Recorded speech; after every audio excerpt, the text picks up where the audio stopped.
What up, man? It's your big brother K-Rino. Look, man, I want to talk about individuals who have so much hate in their heart for a person, organization, a situation, whatever it is, to where that hate is so extreme that it turns them into a demon. It turns them into a devil.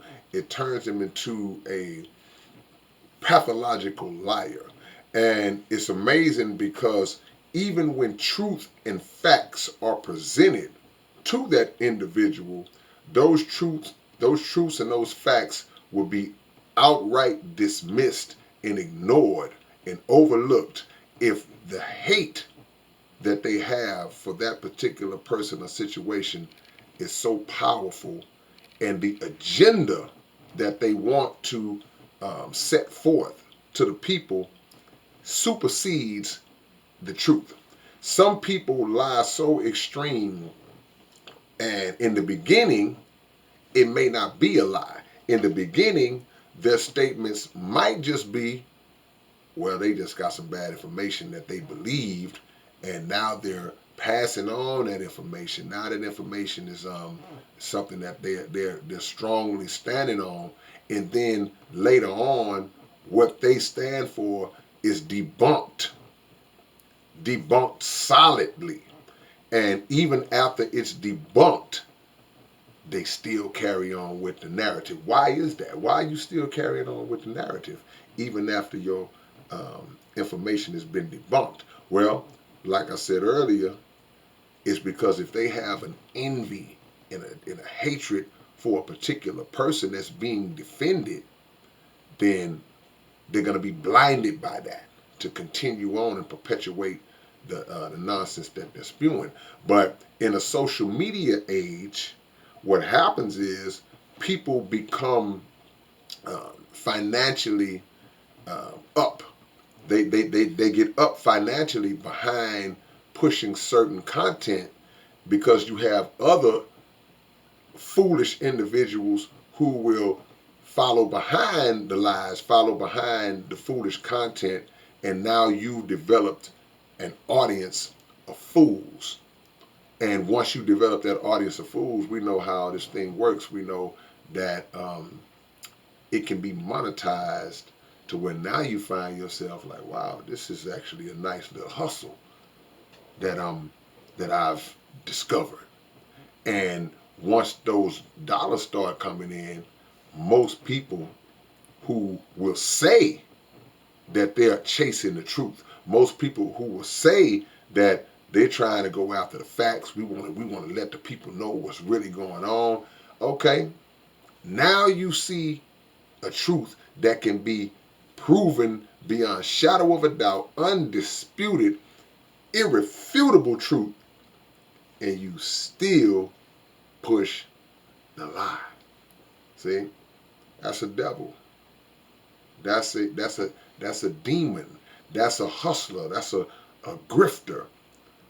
They have no concern for the real truth because there are so many people that I've seen that they may believe one way. They may believe one particular thing. They may believe a thing to be true, and they push that because in their heart they're like, nah, man, we got to get the truth out to the people.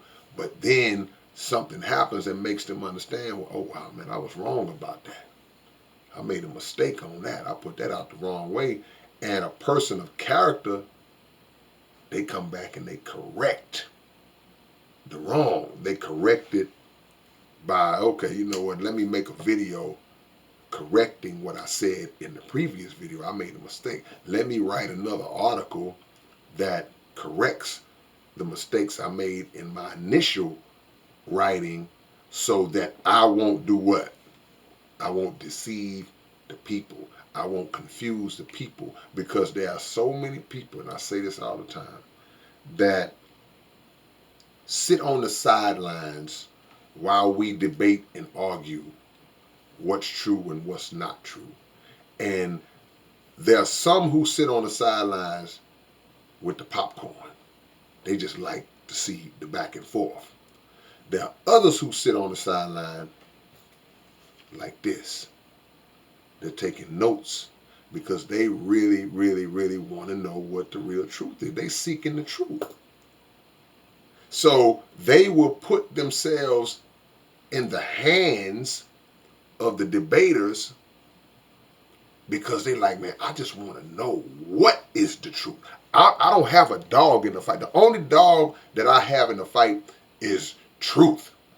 I just want to know what's real and what's not.